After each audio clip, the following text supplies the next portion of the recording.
आवा अंदर आवा। एन्ने उन्ने का देखा ताड़ा? आवा अंदर आवा। आई बा कि आरती उतारी तब आई बा। आवा।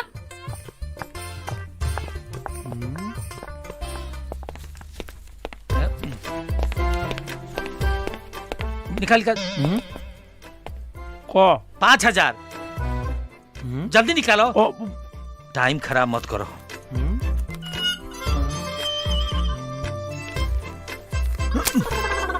जा।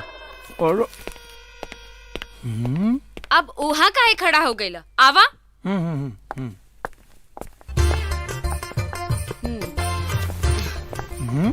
जल्दी कर, ले ला। अरे उधर का देखा ताड़ा? ले ला। हाँ जल्दी कर। ए सोनी जी, रवा कोट जाइब ना तो राउ टिफिन तैयार करके टेबल पे रख ले बानी, ले हब। अरे उनकर ना लेवे के बा, हमार लेवे के बा। चल ले ला। अरे अरे छोड़ हमरा के, छोड़। अरे छोड़ ना हमरा के। अरे छोड़ ना हमरा के, छोड़। ए छोड़ा हमरा बेटे के। तू के हवा? हमरा घर में घुस के हमरे बेटे के साथ छेड़खानी करा तारा?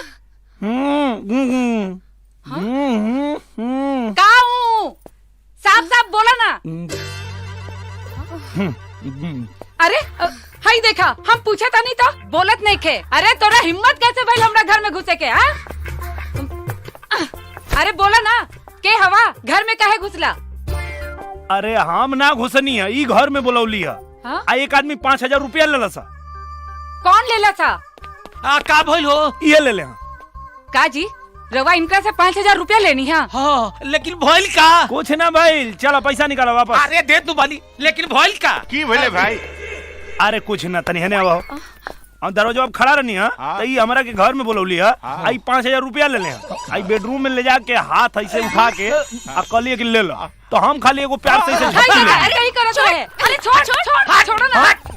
का तोर हिम्मत कैसा भइल हा? इतना बड़का वकील के घर में घुस के ओकरा बेटी के साथे बदतमीजी करे के? पुलिस बुलाए। अरे महाराज पहले बात तो सुनिए, बात सुनिए। नहीं रोकिए, वो हमारा दोस्त अर्जुन है, हम जानते हैं वो बहुत अच्छा लड़का है। अच्छा लड़का हो? अच्छा लड़का रही तो हमरा घर में घुस के हमरा बेटी के साथे ए सुना, हम तारा घर में ना घुसनी है, ई हमारा के घर में बोलौली है। इनका काहे घर में बोलौली है बेटी? अरे हम तो टेलर समझ के अंदर बुला लेनी है। रवा का समझ के पैसा लेनी है? अरे हम जानी की भाड़ा देवे आइल बा। और तुम की समझ के धर लिए हो? सॉरी सर, आवा में बगल वाली बुला लेनी है, थोड़ा लेट हो गई ले। अरे ते बोगल वाली क्या चल गई? आई हमारा घर में घुस गई। एकरा के हमारी बेटी टेलर समझ के। टेलर समझ के का के लिए साहब? अरे लागत है इनको की समझाओ पड़ी। ओ ना नहीं करो बोल दे रहे हैं, सबको समझ में आ गया है। चलो चलो। अरे तो इनको के बतावे के पड़ी ना। हमरा बर्बाद नहीं खराब करो, चुपचाप चलो। चलो कुत्ता।